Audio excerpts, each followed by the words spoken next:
नमस्कार दोस्तों, आप सभी का स्वागत है मेरे YouTube चैनल सैफरन ट्राइबल में। मैं आप सभी का मित्र अंकेश फिर से उपस्थित हूं आप सभी के सामने एक बहुत ही इंटरेस्टिंग वीडियो लेके, जो कि बेस्ट है सुधा मूर्ति जी पे।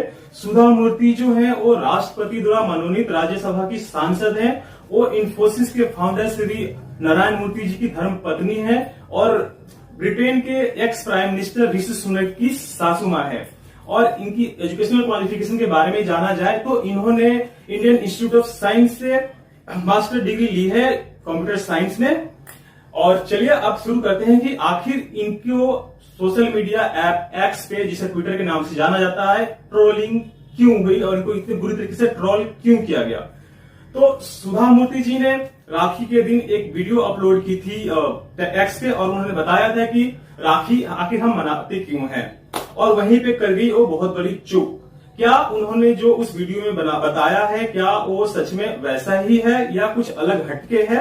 तो पहले हम ये देख लेते हैं इनकी वीडियो कुछ सेकंड्स की, उसके बाद हम आगे बात करेंगे। रक्षाबंधन और राखी is one of the important festival according to me, where a sister ties a thread. It need not be a huge one, even a thread is fine, indicating that in case of my difficulties you should be always there to help me.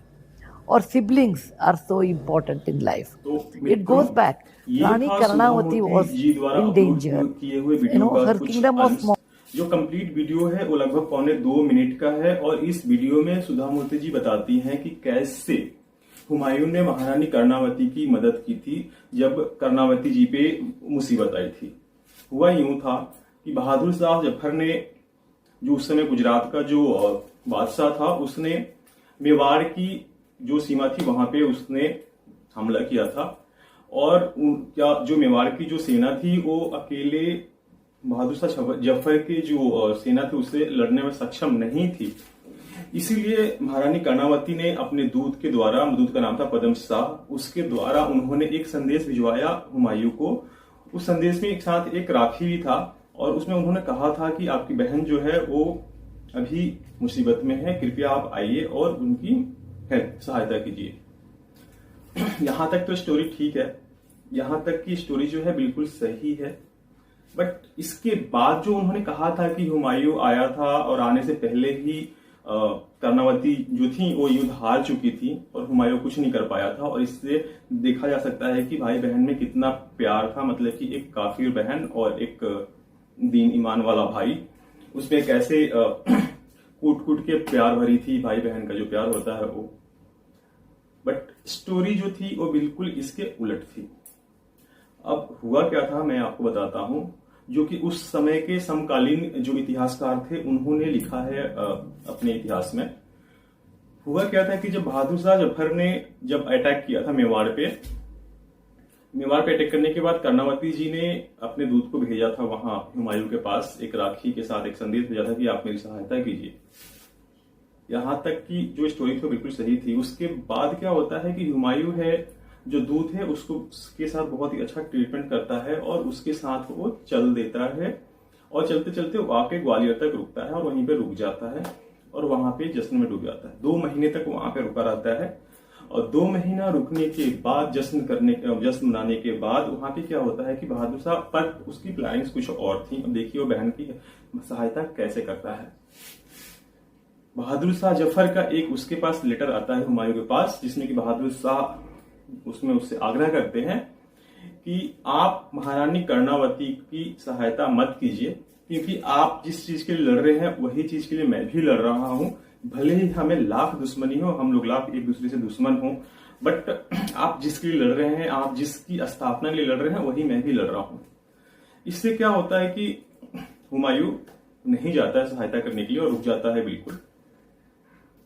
उसके बाद बहादुर शाह जफर जो हैं अपने पूरे बल थल के साथ वो आगे बढ़ते हैं और बढ़ के मेवाड़ पे अटैक करते हैं। और मेवाड़ जब बिल्कुल वो जब चित्तौड़गढ़ पहुंच जाते हैं और किले के बाहर होते हैं, उसके बाद महारानी कर्णावती जी हैं वो एक फैसला लेती हैं जौहर का।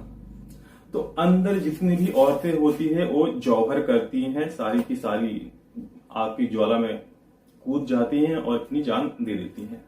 उससे पहले वो क्या करती है कि महल में जितने भी बच्चे, लगभग 3000 के आसपास बच्चे और बच्चियां होती हैं, जिन्हें वो लोग खाई से फेंक देते हैं और खाई से फेंक देते हैं या कुआं जो भी होता है उसमें वो लोग फेंक देते हैं कि बहादुर शाह जफर के मुगलों के हाथ में वो ना लगे, जिसकी वजह से वो उनके दास और दासी बन के रहे। ये स्टोरी यहाँ तक तो ठीक थी। बहादुर शाह जफर वहां पे जीत जाता है, लगभग 32,000 जाने जाती हैं, सारी औरतें जो होती हैं वो जौहर कर लेती हैं, बच्चों को किसी भी तरह से मार होकर जो भी है उनको ठिकाने लगा दिया जाता है कि उनके हाथ में न पड़े। उसके बाद जो ये हुमायूं साहब आते हैं, जिसे बोला जाता है कि वाह भाई बहन का प्यार, जो वामपंथियों ने जो अभी और जो दरबारी इतिहासकार हैं जिन्होंने अपनी इतिहास की किताबों में लिखा था, इसके उल्टा होता है। उसके बाद क्या होता है कि दोनों के दोनों जिसके लिए लड़ रहे थे ठीक है। उसके बाद हुमायूं का ख्याल आता है, मन में आता है, वो अपनी साम्राज्य को और आगे बढ़ाना चाहता है। उसके बाद से वो बहादुर शाह जफर को फिर से उसके साथ उसका युद्ध होता है और वहां पे जीत जाता है और सारी की सारी जो टेरिटरी होती है उसको कैप्चर कर लेता है।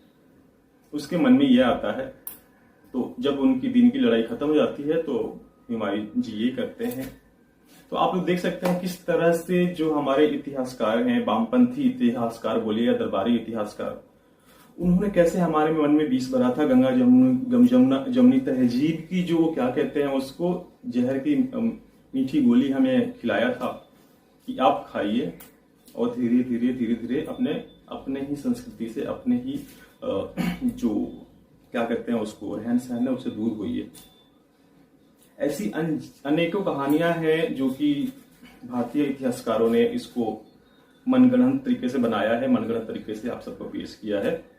यही स्टोरी जो हुमायूं और कर्णावती जी की स्टोरी थी, ये भी मैंने टेक्स्ट बुक में स्कूल में पढ़ा था, आप लोगों ने भी यही पढ़ा होगा अगर मैं। और आप देख सकते हैं कि सुधा मूर्ति जैसी पढ़ी लिखी महिला, इतने ऊपर तक गई हुई महिला, जिनके दामाद जो है वो ब्रिटेन के प्रधानमंत्री रह चुके हैं, पति जो है इन्फोसिस के फाउंडर हैं, सुधा मूर्ति जी हैं, वो दर्जनों किताबें लिख चुकी हैं। तो ऐसे लोगों को भी अछूते नहीं है ये वामपंथी इतिहासकारों की लिखी हुई किताबों से। तो सुधा मूर्ति जी से ये गलती हुई थी। और जो आजकल की जनता है, जो आजकल का युवा है, वो इन सब चीजों से अछूता नहीं है, वो जागरूक है। और इस सोशल मीडिया के दौर में आपको गलत चीज पहुंचाना और परोसना कितना भयानक हो सकता है, ये आप लोग देख ही सकते हैं। और चलिए मैं आप लोगों को बता दूं कि आखिर राखी का त्योहार मनाया क्यों जाता है। क्योंकि हम जैसे लोग बहुत हैं जिन्हें ये लगता है कि राखी का जो त्योहार है कर्णावती और हुमायूं की स्टोरी है, इसीलिए उसको मनाया जाता है। ये है, इसमें स्टोरी ये है कि जब राजा बलि थे वो बहुत सारे यज्ञ तप कर रहे, अपनी योग साधना कर रहे थे, तो देवताओं को डर था कि कहीं ऐसा ना हो कि ये क्या कहते हैं राजा बलि स्वर्ग पे आके मतलब कि अपना आक्रमण कर दें और यहाँ पे राजा बन जाए।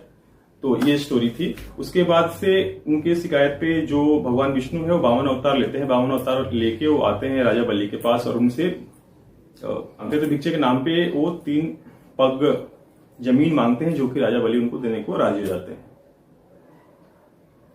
यहां तक ठीक है। उसके बाद से जब भगवान विष्णु जो 52 अवतार में होते हैं वो 2 पग में ही पूरी ब्रह्मांड को नाप लेते हैं। तो उसके बाद जो राजा बलि हैं वो समझ जाते हैं कि भगवान है। तो उसके बाद से जो तीसरे पग के लिए वो अपना पैर दे देते हैं, अपना सर दे देते हैं, जिसपे भगवान विष्णु जो अपना पैर रखते हैं और उसकी वजह से वो पाताल लोक में चले जाते हैं। पाताल लोक में भी जाके वहां पे वो जब तब अपना करते रहते हैं, अपना योग साधना जो होता करते रहते हैं। उससे फिर से भगवान विष्णु बहुत ही क्या कहते हैं उससे प्रसन्न होते हैं और वहां पे जाके उनसे वर मांगने के लिए कहते हैं। तो भगवान बलि हैं वो उनको कहते हैं कि आप मेरे द्वारपाल बन जाइए। तो बोलते हैं ठीक है, क्योंकि प्रभु और भक्त का जो रिश्ता होता है, तो बोलते हैं ठीक है मैं द्वारपाल बन जाऊंगा। उसके बाद जो माता लक्ष्मी है वो बैंकुट में बैठी हुई हैं और वहां से वो सोच रही है अपने पति को वापस लेके आने की। जब उनकी पूरी स्टोरी पता चलती है तो वापस आने के लिए सोच रही होती है। उसके बाद से तभी वो आती है पाताल लोक में। पाताल लोक में राजा बलि को बोलती हैं कि उनको राखी बांधती हैं और राखी बांधने के बाद वो जब राजा बलि उनसे बोलते हैं कुछ मांगने के लिए एज ए गिफ्ट, तो वो अपने पति को मांगती हैं और फिर भगवान विष्णु को वो लेके बैकुंठ में जाती हैं। तो राखी के पीछे का एक ये भी स्टोरी है, ऐसी और भी अनेकों स्टोरियां हैं। ये जो मेन स्टोरी है मैंने आप लोगों को बताया। तो ये थी सुधा मूर्ति जी वाला अपलोड की हुई वीडियो का जो अर्ध सत्य था और क्या सत्य है वो मैंने आप लोगों को बताया। आप लोग देख सकते हैं जो पढ़ी लिखी जो जनता है उसके सामने किस तरह से वो भी इनके भ्रम में आ जाते हैं और भी भ्रमित हो जाते हैं, क्योंकि जो इस तरह से कंडीशन हमें किया गया हमको लगता है कि यही सत्य है। तो चलिए इस वीडियो को यहीं पे अंत करते हैं और फिर अगले वीडियो में आप लोगों से मिलता हूं ऐसी एक इंटरेस्टिंग वीडियो के साथ। तब तक के लिए आप लोगों को बहुत बहुत धन्यवाद अंत तक देखने के लिए। जय श्री राम।